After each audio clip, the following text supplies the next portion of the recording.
Bien, hermanos, ¿se acuerdan que estuvimos viendo el martes anterior, el anterior, porque no estuve, acerca de la justificación?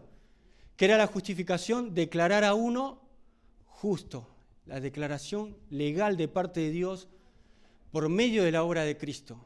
Decíamos que la resurrección de Cristo es nuestra garantía de ser justificados.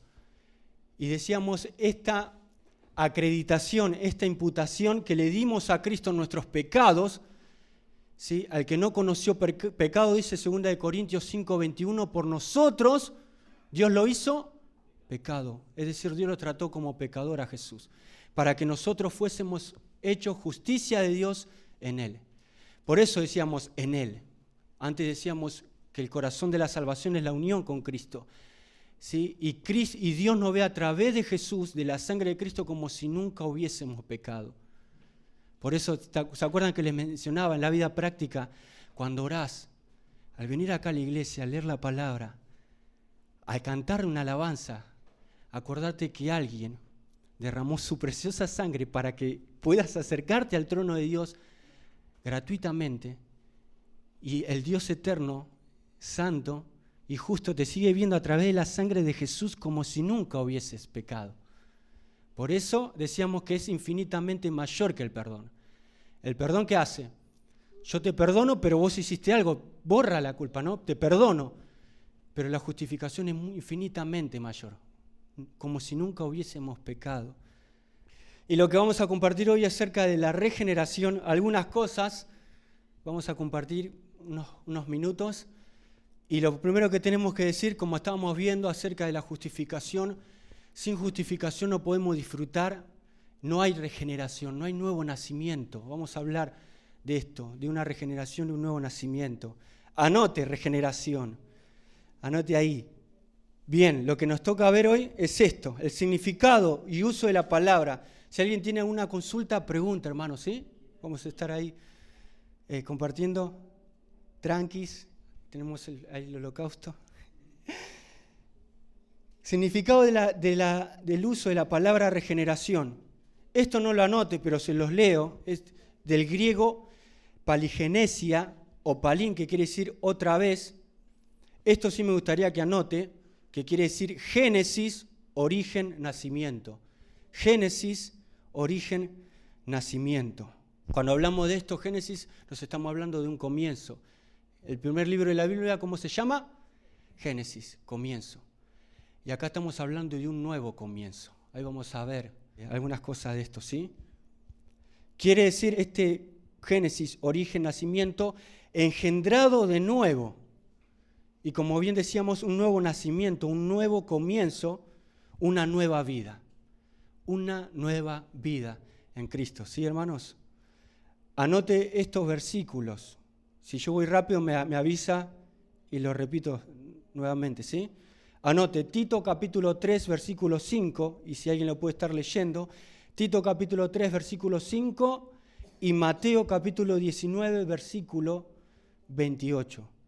Tito 3, 5 y Mateo 19, 28. El que lo tenga lo puede estar leyendo, así participamos todos. Adelante.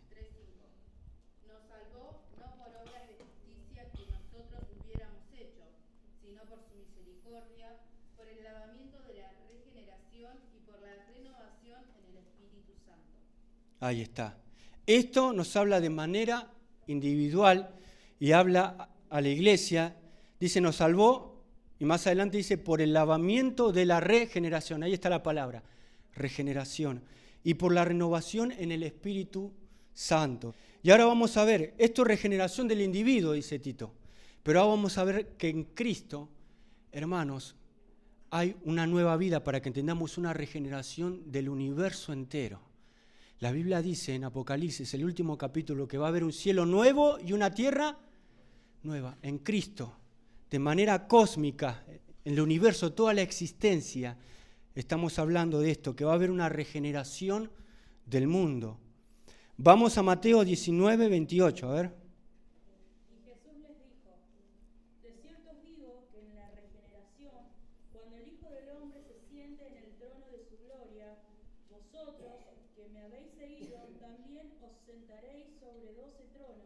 para juzgar a las 12 tribus de Israel. Tremendo. ¿Qué dice Jesús? En la regeneración, cuando el Hijo del Hombre se siente en el trono de su gloria. Esto se va a llevar a cabo cuando Cristo venga. Dice en la regeneración. Él vendrá pronto, hermanos, y todo será regenerado. Como hablamos de la unión con Cristo, todo es unido en Cristo. Bien lo diría Pablo también a los hermanos de Éfeso, capítulo 2, versículo 14, que habla de que de ambos pueblos hizo uno, ya empezando con los judíos y los gentiles, ¿verdad? Derribando la pared intermedia de separación.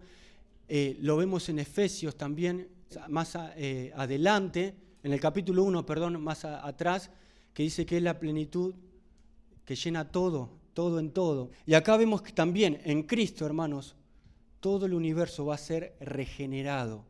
Un nuevo comienzo, una nueva vida, cielo nuevo y tierra nueva. Por eso, hermanos, me gustaría si pueden anotar esto, lo que están anotando. La regeneración es el nuevo Génesis. La regeneración es el nuevo Génesis del alma y del cosmos. La regeneración es el nuevo Génesis del alma y del cosmos. Esa es la regeneración. Cuando hablamos de cosmos, estamos hablando de nuevo orden. No como el nuevo orden que el ser humano quiere hacer. ¿Me siguen con eso? Las naciones. Todo este sistema va a caer. Todas las naciones, todos los reyes, etcétera, quieren hacer un nuevo orden y es la solución donde se avecina el anticristo y demás, pero el nuevo orden realmente que vemos en la Escritura se va a llevar a cabo cuando Cristo venga y como leía nuestra hermana en Mateo, cuando el Hijo del Hombre se siente, el Señor se siente en el trono de su gloria. ¿Estamos bien ahí? La regeneración entonces es tanto personal, nuevo nacimiento, nos salvó, decía Tito, pero también es cósmica, nuevo orden. Por eso decíamos, la regeneración es el nuevo Génesis, y si quiere anote también del alma, creo que ya lo dije, y del cosmos, del alma y del cosmos. ¿Por qué es esto, hermanos? Si vamos a Tito 3:5, dice que no es obra humana, sino del Espíritu Santo. Algo que tenemos para decir, el nuevo nacimiento es el mayor milagro que una persona puede experimentar. ¿Cuántos tuvieron un milagro de sanidad?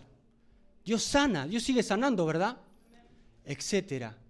Y es bueno, es hermoso que Dios sana, Dios sigue obrando, pero el mayor milagro que una persona puede experimentar es un nuevo nacimiento, una nueva vida, una regeneración. ¿Y en qué consiste esto?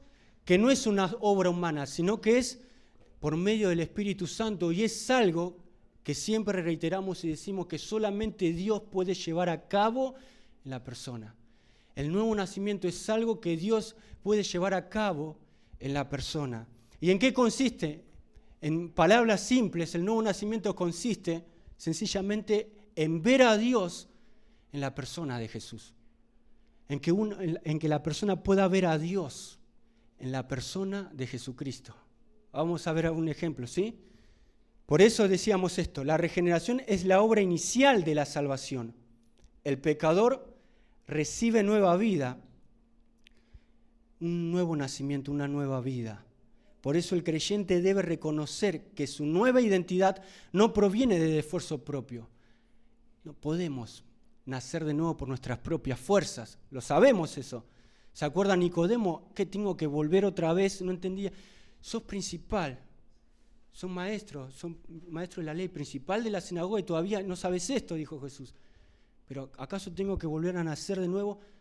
Y Jesús habla y hace sinónimo y usa el viento, ¿no? El agua, el viento, dando a entender cómo es el nuevo nacimiento por medio del Espíritu Santo. ¿Sí? Ahí vamos a hablar también de esto. Entonces decíamos esto, proviene del Espíritu Santo y no del esfuerzo humano. Es el acto creador del Espíritu, el Espíritu Santo, el nuevo nacimiento, la regeneración, que da vida al muerto en pecado. Ahora vamos a hablar en sencillas palabras, hermanos. ¿Un cadáver puede vivir? ¿Por qué? Porque está muerto, ¿verdad? Lógico.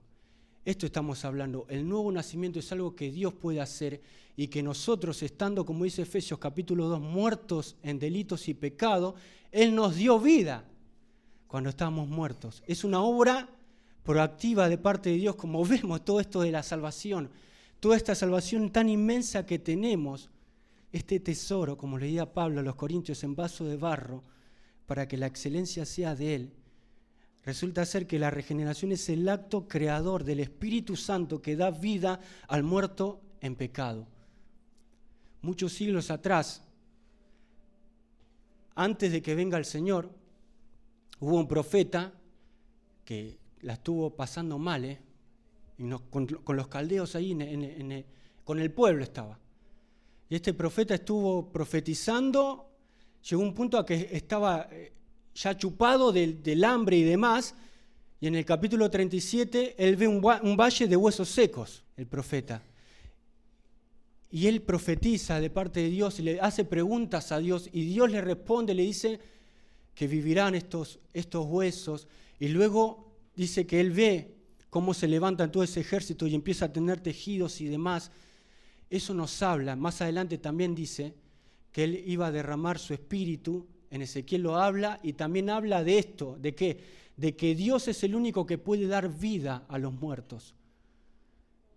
¿Se entiende, hermano? Una persona puede resucitar de entre los muertos, literalmente, pero eso no basta, no es suficiente. Lo más importante es nacer de nuevo, resucitar. Una muerte espiritual en la cual estábamos por causa del pecado a una nueva vida en Cristo. Y eso lo tenemos nosotros, la iglesia, por medio del Espíritu Santo. ¿Me siguen con eso? Por eso decíamos esto. En cuanto a Tito, y en Mateo capítulo 19, versículo 28, decíamos que Jesús habla de un nuevo orden escatológico. Escatológico quiere decir acontecimiento futuro, que todavía no se llevó a cabo, pero para el Dios eterno ya se llevó a cabo. ¿Te lo puedo explicar? No, porque Dios es eterno. Para Dios ya es un hecho. Pedro diría, ya es el Cordero que fue inmolado antes de la fundación del mundo. Pero no, Dios es eterno. Pero escatológicamente hablando, a nosotros que estamos en el tiempo estipulado por Dios, Jesús habla de un nuevo orden escatológico cuando todo será restaurado. Por eso decimos que la regeneración personal, el que vos haya nacido de nuevo, ¿qué anticipa? La regeneración cósmica, la regeneración del universo, del mundo entero. Vos y yo, hermanos, la iglesia del Señor es un anticipo de lo que se va a llevar a cabo cuando Cristo venga y se siente en el trono de su gloria. ¿Amén? Es un anticipo eso. Y es lo que estamos diciendo. Por eso, hermanos, ¿cuántos viven con esperanza de eso? Es lo más real que tenemos. La Biblia nos habla en sentido figurado muchas cosas, pero lo más literal y lo más real que tenemos en la vida cristiana es la espera en el Señor. Nunca dejamos de esperar. Y la espera que tenemos es esperanza viva en el Señor. Por eso vivimos con esperanza sabiendo que su nueva vida es parte de un plan mayor de restauración universal. Anote esto, miren, la regeneración del creyente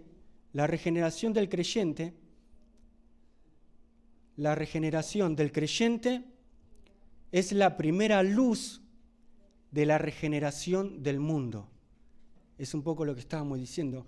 La regeneración del creyente es la primera luz de la regeneración del mundo.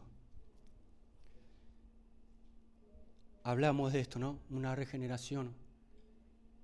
Este nuevo génesis del creyente es la primera luz del nuevo génesis, comienzo del origen, el nuevo comienzo del mundo. La regeneración del creyente es la primera luz de la regeneración del mundo. Por eso, miren, yo les traje, me gusta compartir algunas fábulas. Por ejemplo, un alfarero tenía una vasija rota, un alfarero, ¿no? Y llena de grietas. En lugar de repararla superficialmente, ¿qué hizo? La deshizo. No le quiso poner cinta scotch, no pega ni ahí, ¿no? ¿Qué hizo? La deshizo por completo y con la misma arcilla formó una nueva vasija perfecta y útil. o sea, con la misma arcilla, pero la deshizo por completo para hacerla de nuevo. Así, hermanos, la regeneración no es un arreglo del viejo hombre. No es que Dios va a arreglar tu viejo hombre, no. Estamos diciendo que la regeneración es una nueva creación. Dios te hace de nuevo. ¿No te pasa que cuando viniste a los pies de Cristo, tus amigos, tus familiares, inconversos, tus amistades te empiezan a ver raro, ¿viste? Y ya no se, resulta ser que ya no te agrada lo que vos hacías antes, ya no te agrada. Y muchas veces tus propios familiares te dejan de lado, tu propia familia, y no te entienden. ¿Por qué, hermanos? Porque pasaste de muerte a vida. Porque resulta ser que hay el alfarero, como le diría Jeremías, ¿no? Te deshizo para hacerte de nuevo. Como diría un hermano, un profesor que me quedó, Dios te tiene que destruir para hacerte de nuevo. Dios te deshace para hacerte de nuevo, ¿no? Hay un escritor coreano que fue usado, escribió un libro que se llamaba El quebrantamiento del espíritu, ¿no? Y habla un poco de eso, de que el Espíritu Santo nos quebranta al Señor para hacernos de nuevo. No es que te voy a agarrar tu viejo hombre, el viejo Elías toma al Señor para hacerme de nuevo, no. Al final hablamos que es una nueva creación.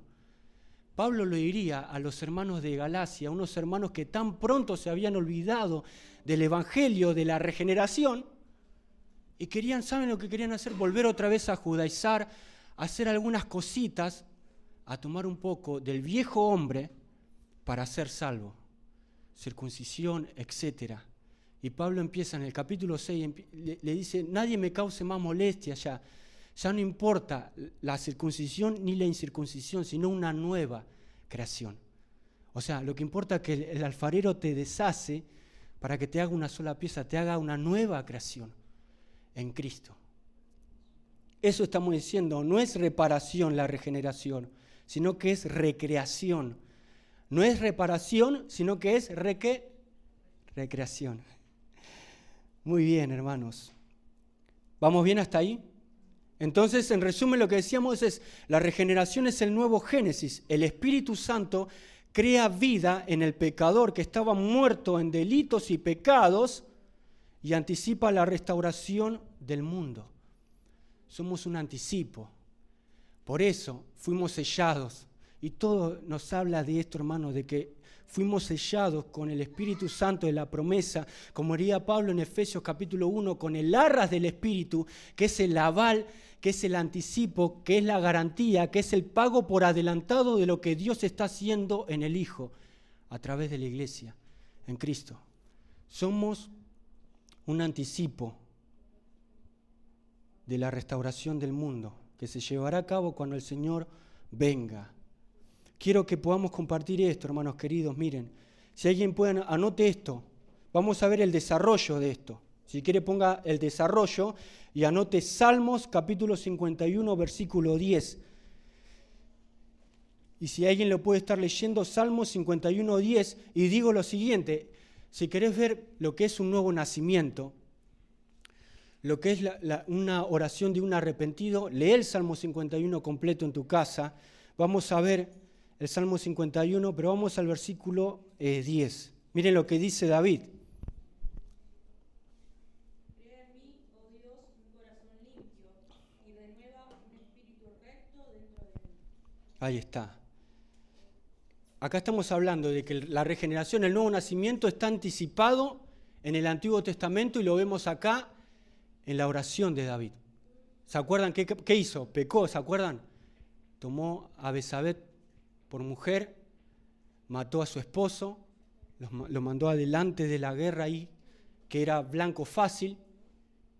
Sabemos que luego vino el profeta Natán, el profeta profetizó, lo levantó hasta lo sumo, podríamos decir, hasta lo alto, para que luego se estrelle contra el piso, le dijo, vos sos aquel hombre, y Dios no perdonó la vida del niño que estaban esperando.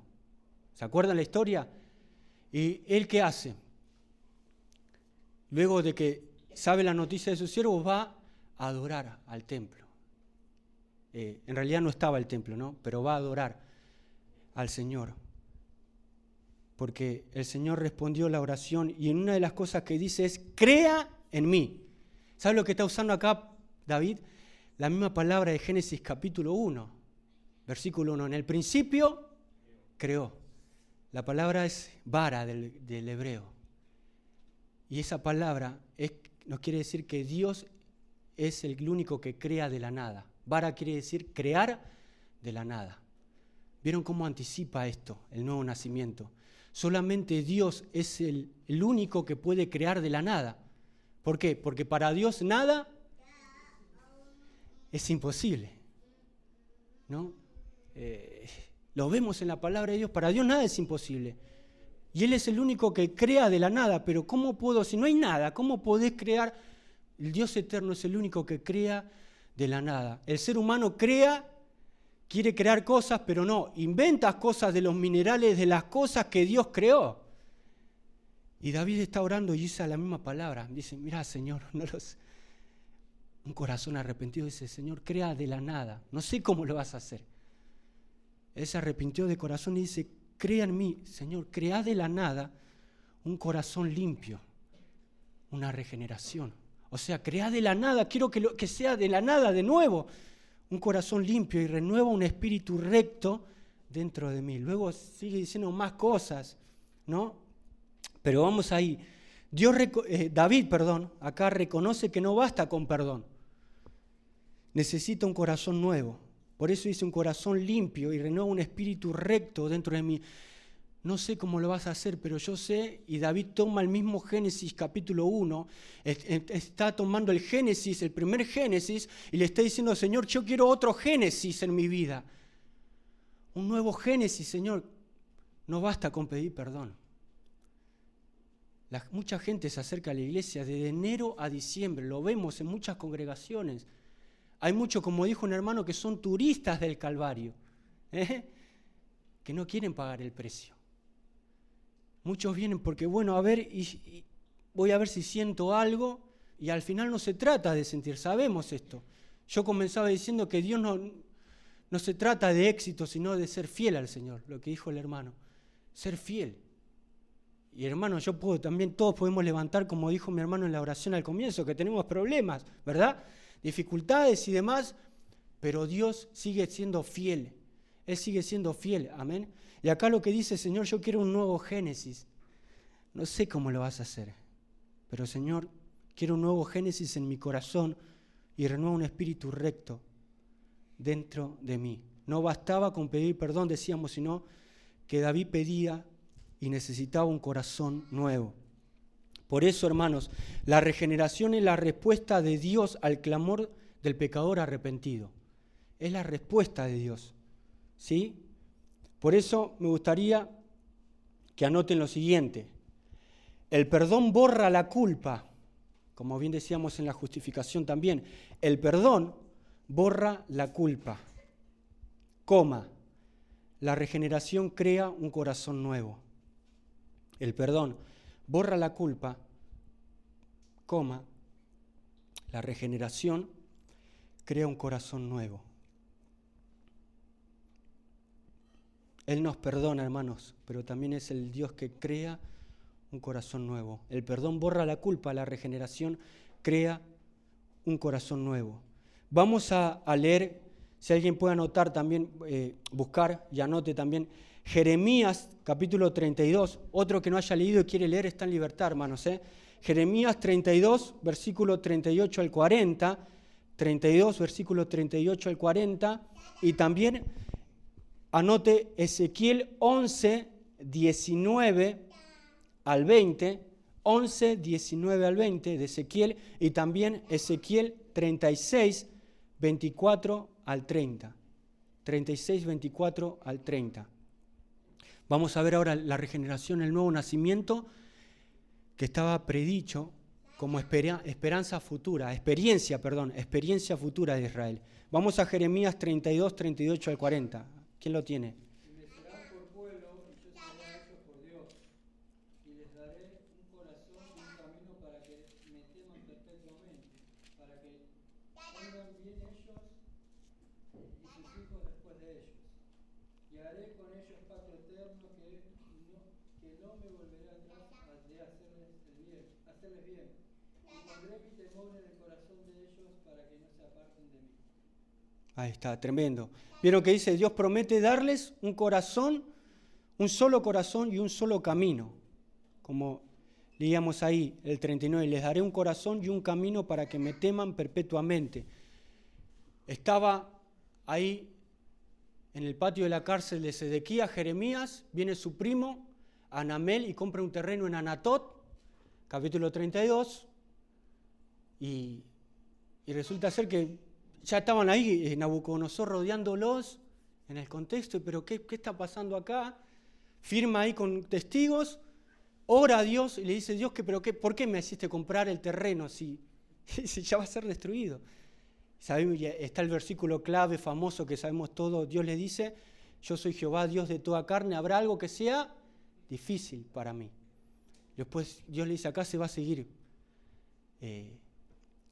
comprando tierras y demás, anticipando primeramente la venida del Mesías en Jerusalén, pero también anticipando de su reino y lo que decíamos acá más adelante, que va a reunir a todas las familias de la tierra, como dice versículo 37 y demás, serán por pueblo, yo seré a ellos por Dios, y le daré un corazón, un solo corazón y un solo camino.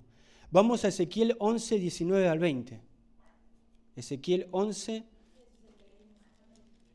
19 al 20.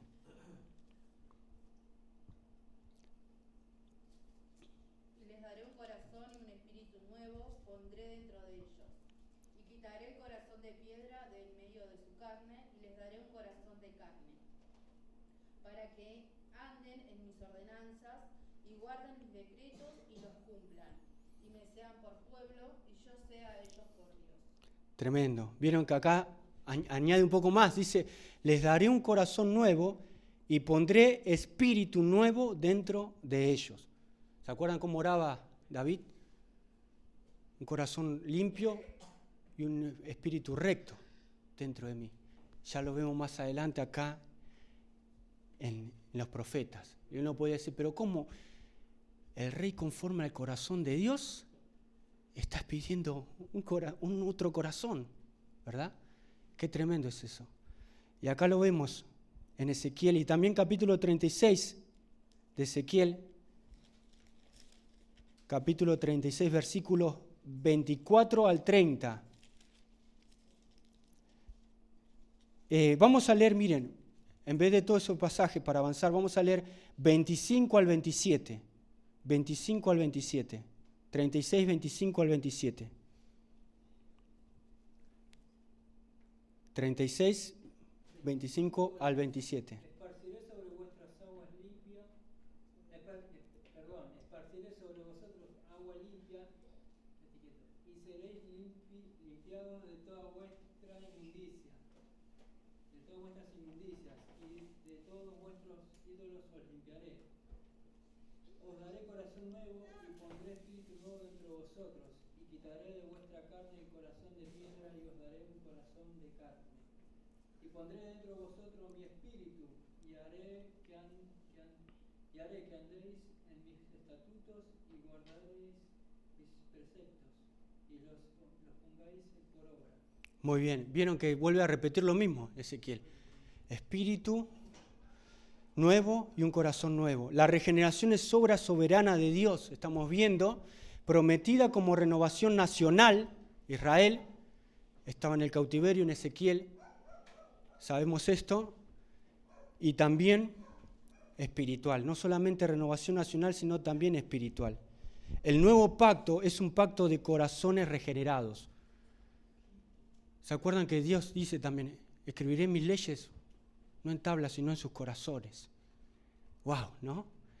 La palabra de Dios, diría Pablo, o mejor dicho, la palabra de la cruz, Colosenses 3:15, 3:16, 3:15, mora en abundancia en cada uno de nosotros. La palabra de Dios mora en nosotros.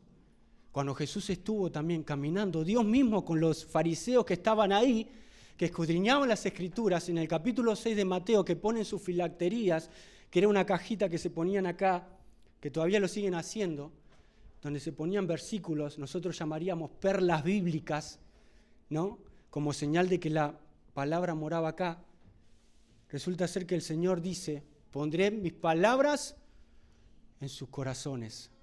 Un nuevo nacimiento, un espíritu. Es decir, el nuevo pacto es un pacto de corazones regenerados, hermanos.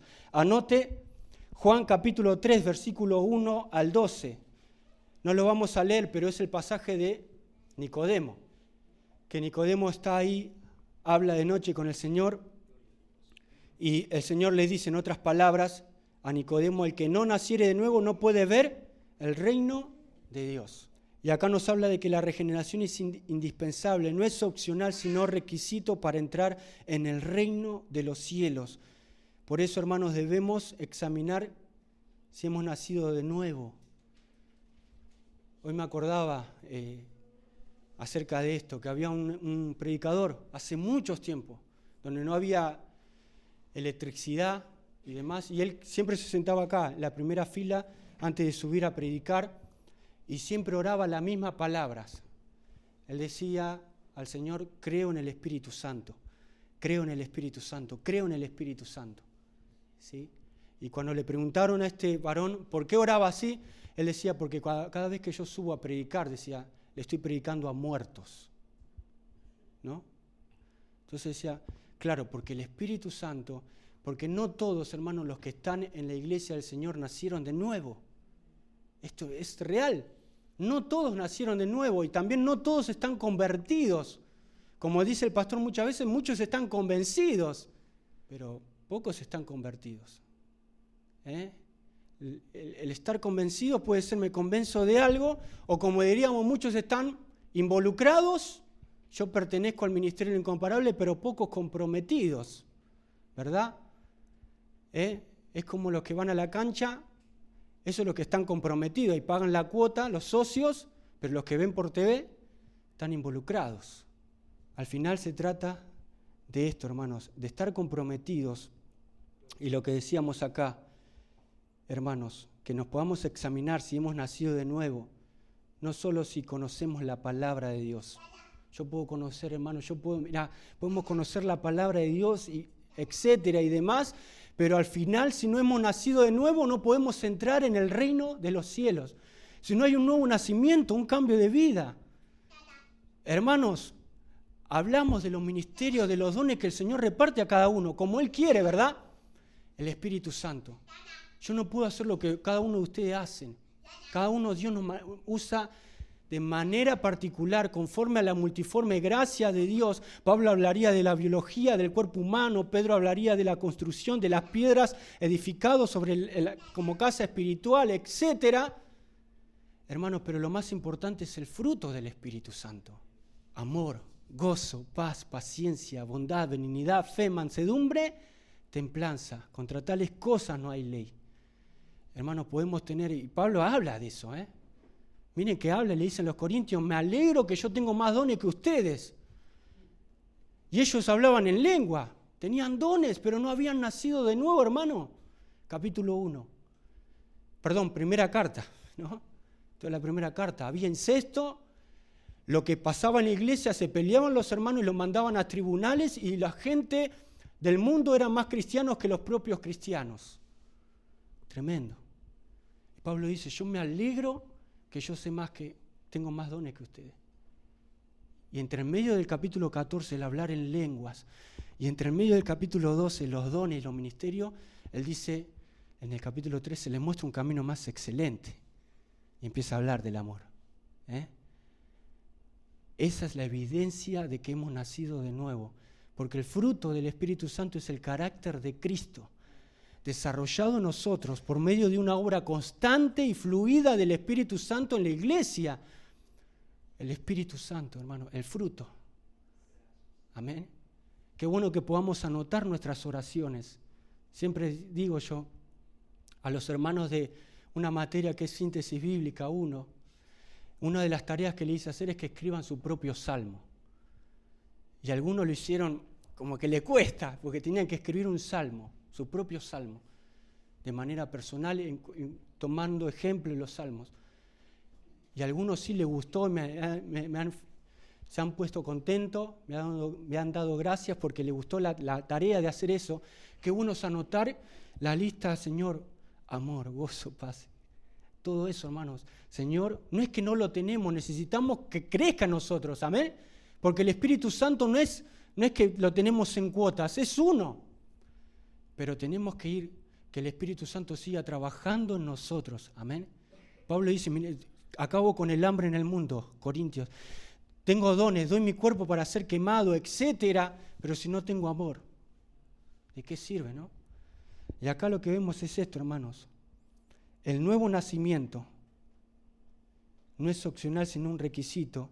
Y el nuevo nacimiento no es reforma, es recreación por el Espíritu Santo, lo que estamos diciendo. Está ligada a la vida eterna, el nuevo nacimiento. ¿Cuántos quieren vivir la vida plena, la vida eterna? Para los judíos lo sabemos. Vino el joven rico, se acercó al Señor y le dijo, ¿qué haré? Maestro, bueno, ¿por qué me llamas bueno? ¿Qué haré para heredar la vida eterna? No dijo qué voy a hacer después, sino ahora en tiempo presente los judíos entendían que la vida eterna es la vida plena de Dios, que es manifestar la vida plena de Dios. ¿Qué puedo hacer para manifestar la vida plena de Dios? ¿No? Y nosotros también tenemos un anticipo y podemos manifestar la vida plena de Dios cuando, como bien dice, viene de Corintios capítulo 13, o como bien dice ese capítulo hermoso de Romanos capítulo 8, cuando aprendemos a vivir por el Espíritu. Con el Espíritu Santo, hermanos, cuando somos guiados por el Espíritu Santo, cuando vivimos conforme a su voluntad, podemos manifestar la vida plena de Dios, amigo, amiga. Eso te cambia la vida. Que puedas dejarte obrar por el Espíritu Santo, guiar por Él. Que sea nuestra oración, hermanos. La regeneración es como una semilla de la vida eterna en el creyente. La regeneración es la aurora de la eternidad en el alma. El creyente vive ya la vida eterna en su nueva identidad. Ya vivimos la vida plena de Dios. Ya podemos vivirla como un anticipo. Vivimos la vida plena. Anote Juan 1:12 al 13. Juan 1:12 al 13. Y Juan 5:24. Ya vamos terminando, hermanos. Vamos a leer estos pasajes. Juan 1:12 al 13, porque ya nos estamos metiendo en el Nuevo Testamento. Y Juan 5:24. ¿Quién tiene Juan 1:12 al 13? A ver.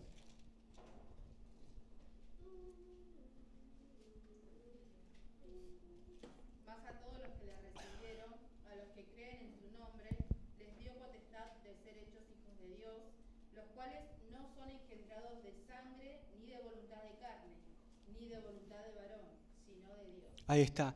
Los que creen son engendrados de Dios, dice.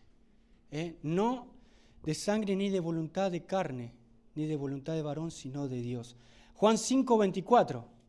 De cierto os digo, el que oye mi palabra y crea al que me envió, tiene vida eterna, y no vendrá a condenación, mas ha pasado de muerte a vida. Ahí está. Tiene, dice. No dice va a tener. ¿Vieron? El que cree, dice, oye mi palabra y crea el que me envió, tiene ahora, en tiempo presente, vida eterna. Vida eterna. ¿Sí? Como diría un cantante, ¿no? Una canción me inspira a decirte que hay vida eterna. Hay vida eterna en el Señor. Amén. Por eso acá vemos que Juan, el discípulo amado del Señor, aquel que antes, Señor, manda fuego del cielo que los consuma a estos. ¿Se acuerdan la historia? Que hubo un antes y un después en él. Este discípulo amado fue elegido para profundizar en la doctrina de la vida nueva. ¿Por qué decimos esto? Porque Pablo, ¿de qué hablaría Pablo? Capítulo de Romanos, la carta a los Romanos habla de la justicia de Dios, la justificación. Leímos muchos versículos, ¿se acuerdan? De la justicia de Dios. Pablo lo vivió en primera mano, la justicia de Dios. Yo maté cristianos, yo hice esto, pero soy declarado absuelto por el Señor, un acto legal declarativo de Dios. Claro, y ahora Juan, el discípulo amado, hablaría del nuevo nacimiento y profundiza en esta doctrina. La regeneración es la experiencia que transforma la relación con Dios en filiación. Por eso, hermanos, Juan nos muestra que la regeneración es ser hijos de Dios por nuevo nacimiento. La regeneración consiste en ser hijos de Dios por un nuevo nacimiento. Por eso, lo que decía, Pablo, fariseo experto en la ley, fue elegido para enseñar la justificación. Juan, discípulo íntimo y contemplativo, fue elegido para enseñar la regeneración y la vida eterna. Yo siempre digo, le dije a ustedes, hermanos, ¿no? Yo pagaría por estar en el monte Tabor como estuvo Pedro, Jacobo y Juan, y lo vieron a Jesús transfigurarse, un anticipo, como Él se transfiguró. Y Él hablaría de esto de manera contemplativa. Si no podemos con nuestra fe contemplar al Señor, hermanos, por ahí va la regeneración, el nuevo nacimiento, contemplar a Dios en la persona de Jesús. Dios usa la historia y preparación de cada siervo para revelar aspectos específicos de su verdad. El creyente, ¿qué hace? Reconoce que Dios también usa su trasfondo para un propósito único. A cada uno Dios nos llamó de manera particular, ¿verdad? Dios nos llama de manera única y nos usa. Te llama con amor, te llama con dolor, pero Dios te llama. Solamente tenemos que acudir al llamado de Dios. Dios prepara al hombre para la doctrina que debe encarnar y enseñar. Por eso, hermanos, miren, un hombre tenía una lámpara apagada, un hombre. Podía limpiarla, podía pasarle el trapo, la franela, pulirla y colocarla en un lugar visible, pero seguía sin luz. O sea, solo cuando alguien encendió una nueva llama dentro de ella, la lámpara cumplió su propósito. Podemos ser lámpara, pero si estamos apagados, o sea, ¿de qué sirve? ¿No te llama la atención cuando estuvo Samuel, capítulo 3, antes que la lámpara de Dios fuese apagada? Dios llamó a Samuel.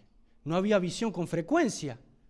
Y en este tiempo que vivimos como iglesia del Señor, lamentablemente las lámparas se están apagando. Nos habla de esto, hermanos. Hay muchos que están pasando por esto, pero es algo que Dios lo tiene que llevar a cabo y la decisión es de cada persona, porque al final yo puedo guiarte, los pastores acá pueden guiarte a cómo experimentar en qué consiste este nuevo nacimiento, este mayor milagro que una persona puede experimentar y que te cambia la vida radicalmente, amigo. Pero al final se trata de que cada uno tome la decisión, ¿sí? Y que no viva una religión, sino que viva, como diría Santiago, la verdadera religión, como que viva realmente esta relación y esta comunión con Dios que es real. Por eso decíamos que así como esta lámpara, así es la regeneración. No basta con reformar el exterior, la fachada, ¿no? Es necesario recibir la vida nueva del Espíritu. La regeneración es como la llama divina que enciende la lámpara del alma. Una llama divina que enciende. Jeremías, conviertas en ellos a ti, tú no te conviertas a ellos, ¿no? Después cuando quería tirar la toalla, Jeremías, él empieza a hablar, dice, me sedujiste. Yo decía estas cosas, familia sacerdotal, Jeremías un profeta ya de niño. ¿Quién iba a escuchar a un niño? Decía Jeremías. Estuvo con Joacás, estuvo con Josías que hizo reformas, estuvo con 5 reyes de Judá y después fue enemigo acérrimo de Joacín, de Joaquín, de Sedequías, etc. Y decía, ya no quiero, hasta mis propios amigos sacerdotes, mi familia, los amigos que creció, le dieron la espalda. No pudo casarse, absolutamente nada, sin vida social. Y él quería tirar la toalla, pero dice, no obstante en mí había un fuego. Traté de sufrirlo esto, pero no pude, dice. Había un fuego, esa llama que te estoy diciendo, amigo, hermano. La regeneración es la llama divina que enciende la lámpara del alma. ¿Cuántos quieren ser encendidos por la lámpara de Dios, hermano? Quiero terminar con esto, Lucas capítulo 5. Lucas capítulo 5, del 1 al 11 nos habla de este hermano, de este pescador que pudo tener un nuevo nacimiento, pudo ver a Dios en Jesús. Dice, aconteció que estando Jesús junto al lago de Genezaret, el gentío se agolpaba sobre él para oír la palabra de Dios. Había un dicho popular en los tiempos de Jesús que si vos querías ser sabio tenías que ir a Judea, pero si vos querías ser una persona próspera económicamente tenías que ir a Galilea. Y era precisamente en este lago donde el gentío se agolpaba, como dice el versículo 1, y vio 2 barcas Jesús que estaban cerca de la orilla del lago, y los pescadores, habiendo descendido de ellas, lavaban sus redes. Y entrando en una de aquellas barcas, la cual era de Simón, le rogó que la apartase de tierra un poco, y sentándose, enseñaba desde la barca a la multitud.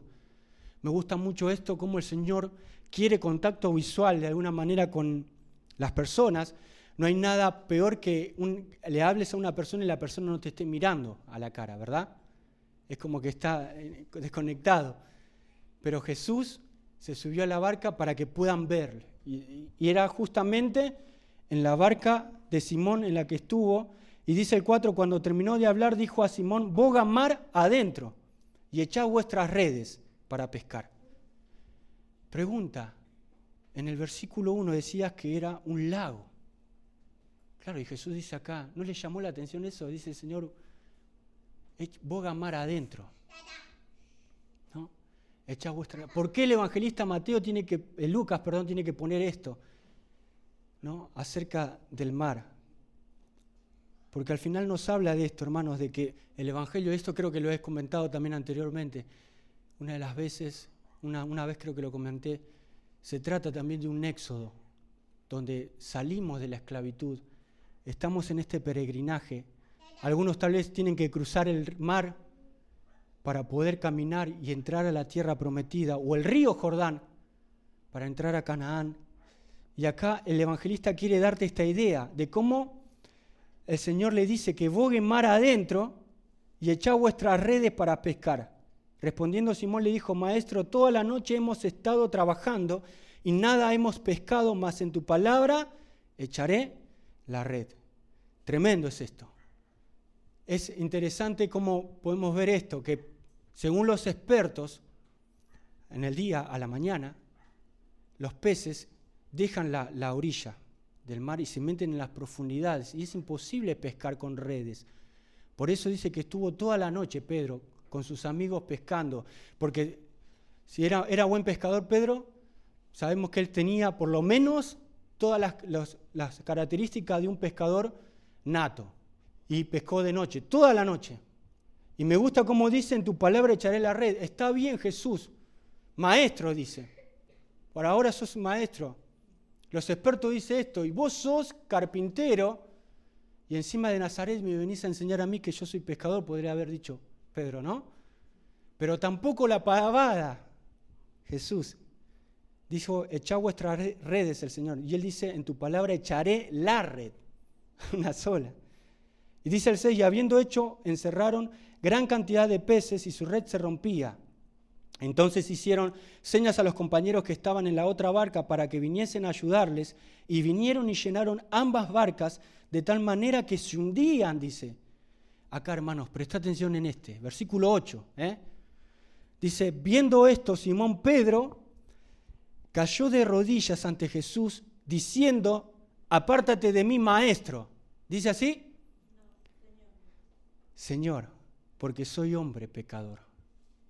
Yo te decía, hermano, el nuevo nacimiento consiste en ver a Dios en la persona de Jesús, porque solamente en Jesús hay salvación, solamente en Jesús tenés vida eterna, solamente en Jesús tenés una regeneración, experimentar este nuevo nacimiento, este mayor milagro que una persona puede experimentar. Y de pasar de ser maestro a ser Señor, nos habla de que hubo un cambio radical en Pedro. Porque un judío no le decía Señor a nadie, sino a Dios. Los romanos le decían Señor al César, ¿no? El César era el Señor en ese tiempo. Pero Señor significaba ser el amo absoluto, el Dios. Dios era el Señor. Y él dice, apártate de mí, Señor, porque soy hombre pecador, no pescador. Pecador. Entonces está diciendo acá, Pedro, puede pasar dos cosas acá, Jesús. Al ver este milagro, la primera cosa puede pasar que vos te ensucies al tratar con una persona pecadora como yo. O la segunda cosa que puede pasar es que yo sea limpiado. Empezamos leyendo Tito, capítulo 3, versículo 5, por el lavamiento de la regeneración. Fuimos limpiados, amigo, amiga, hermano, hermana, fuimos limpiados. Y sabemos la historia que Pedro fue limpio. Y una de las cosas que vemos acá, el versículo 9, porque por la pesca que habían hecho, el temor se había apoderado de él y de todos los que estaban con él. Y asimismo de Jacobo y Juan, hijos de Zebedeo, que eran compañeros de Simón. Pero Jesús dijo a Simón, no temas, desde ahora serás pescador de hombres. Y cuando trajeron a tierra las barcas, dejándolo todo, le siguieron. Fruto del Espíritu Santo, de haber nacido. ¿Quién puede dejar todo? Mirá si Dios te dice, como a Abraham o como a Pedro, y la Biblia nos dice que Pedro tenía esposa. ¿Te imaginás? Llegó a la casa y Pedro se rumorea que tuviste una gran pesca. ¿Qué pasó? ¿Dónde están los pescados de la esposa, no? Y Pedro seguramente le habrá dicho, mirá, no, lo dejé todo. Encontré al Mesías. Vi a Dios en la faz de Jesucristo, en la persona de Jesús. ¿Se entiende, hermano? Eso te cambia todo. Absolutamente todo. ¿Quién puede decir, no lo dejo todo porque encontré, me dijo que le siga y que sea pescador de hombres? Por ahora no lo sé, porque no lo sabía todo Pedro.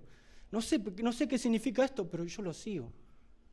Porque Pedro habrá pensado, si ese hombre pudo ver en el profundo de ese lago o de ese mar la gran cantidad de peces, ¿qué es lo que ese hombre puede ver en lo profundo de mi corazón? Ese es el nuevo nacimiento. Dios puede ver acá. Pondré mi espíritu. No un corazón de piedra, sino un corazón de carne. Para que temas, seré a ellos por Dios, ellos serán mi pueblo, lo hemos visto. Engendrados de Dios, no de sangre ni voluntad de varón, sino de Dios, hijos de Dios. Y el gran problema, esto compartía con los hermanos de la Quiaca también. El gran problema del hombre es que sabemos demasiado. Y le decía a los hermanos, y más los argentinos, ya tenemos el 11 ideal de Scaloni, por ejemplo, ¿verdad? Que tiene que poner, nos preocupamos por Messi, tal vez que estuvo ahí con sabemos demasiado. Podemos solucionarle los problemas a cualquier persona. ¿Sí o no? Nos cuentan, ese es el gran problema del ser humano. Y el problema de las religiones es eso. Que vos te dicen, tenés que cambiar, vos cambiá. Vos tenés que cambiar para luego acercarte a Dios. Y al final es a la inversa. Tenés que acercarte a Dios porque nunca vas a cambiar, amigo. Nunca vamos a cambiar. Si no es por el poder de Dios, por el Espíritu Santo. Nunca vamos a poder cambiar. Es como cuando íbamos a la escuela, evaluación sorpresa, la profesora nos decía una prueba de matemática. Pongo matemática porque a mí no me gustaba, ¿no? Y teníamos el examen ahí, sorpresa, un tremendo 4 nos sacábamos, ¿no? Encima con rojo, todo ahí grande. Nos sentíamos la persona más miserable del planeta Tierra, pero cuando veíamos a nuestro compañero, a nuestro amigo al lado, o compañera, veíamos que se sacó un 3. Y ahí, ¿sí o no? Nos sentíamos más aliviados, ¿verdad? Y cuando veníamos a casa, le decían, ¿cómo te fue? Bien, tuve una prueba, le mostramos la prueba de papá y mamá, un 4, y nos dicen, pero escúchame, cabezón, si te sacaste un 4. Y le decimos, no, pero fue para todos. Fue para todos. Así es el hombre. Es para todos. Dice, es conforme y se compara con todos. Por eso, ¿se acuerdan que hablábamos del pecador moralista, el pecador religioso, el pecador perverso? Con un denominador, todos somos pecadores. Estamos destituidos de la gloria de Dios. Todos pecadores. Y ese es el gran problema, que sabemos demasiado, pero al final, como dice acá, hermanos, el nuevo nacimiento, vemos en el versículo 8, Pedro dijo, no me la sé toda. Pedro dijo, al final sé que no me la sé toda. Acá hay algo. Esa llama que hablábamos, ¿no? Pudo ver a Dios en la persona de Jesús y dice, apártate de mí, alejate de mí, Señor, porque soy hombre pecador. Y esto es lo que consiste en el nuevo nacimiento, hermoso. Amén. Por eso digo lo siguiente, la regeneración es el nuevo nacimiento, y ya oramos, que transforma al pecador en hijo de Dios, decíamos, y anticipa la renovación del mundo.